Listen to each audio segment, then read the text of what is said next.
Hey, what's up everyone? Welcome back to another one of my movie reviews.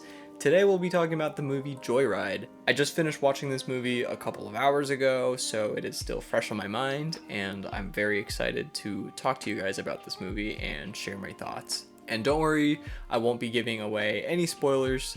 In fact, I feel like the movie doesn't really need a spoiler discussion. So without any further ado, let's get into it. First, let me read you the official synopsis on IMDb. Joyride follows four Chinese American friends as they bond and discover the truth of what it means to know and love who you are while they travel through China in search of one of their birth mothers. So, let me talk a little bit about the plot. If you are going into this movie with the expectation that the plot will deliver some kind of deep message, kind of like past lives, then you are sorely mistaken. The movie's plot is pretty shallow, not too much happens, but that's not really the point of the movie. The point of the movie is to embark on this adventure and really have fun, so you have to go into the movie with those expectations if you don't want to be disappointed. The plot is absolutely absurd, it is irreverent, and it is not an immigrant story, which is a breath of fresh air, as I feel like a lot of Asian American centered movies are always about sort of overcoming your identity in America as an immigrant. But this movie is kind of the opposite, where they go back to China to find their roots. Speaking of Asian American identity though, it is definitely still a heavy part of the movie's theme. Each of the four main characters are all Asian American, yet they represent such completely different definitions and experiences of what being Asian American means. The movie asks questions like, what does it really mean to be Asian American, and is there a right or wrong way to be Asian American? One of the characters is adopted by white parents, so the movie asks, is there a difference between being Asian racially and being Asian culturally? And as these characters travel to China, the movie also asks what it is like to feel like a foreigner even when you are in your supposed home country. So as for the setting, the movie takes place mostly in China. It explores modern Beijing, but also more of the traditional rural parts of China.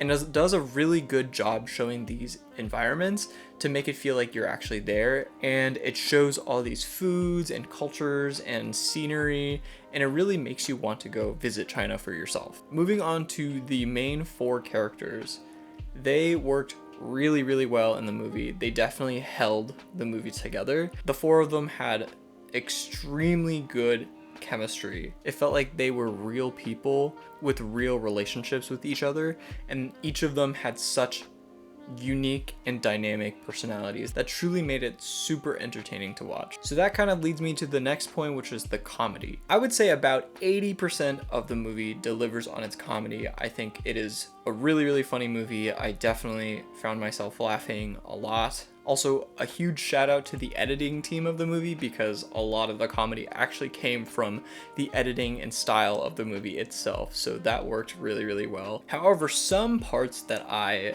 did not exactly vibe with the comedy is when it started going into the crude territory, where I found myself cringing more than I was laughing with them. Also, the movie does make fun of white people a lot, so if you are a white person who is sensitive to that kind of comedy, then I would say maybe steer clear from this movie. But if you can handle the silly portrayals of white people, the movie is a great time for you as well. So there are two scenes in the movie in particular that I wanted to shout out. Now, I won't get into details about them, but they were shown in the trailer, so I will be just briefly mentioning them.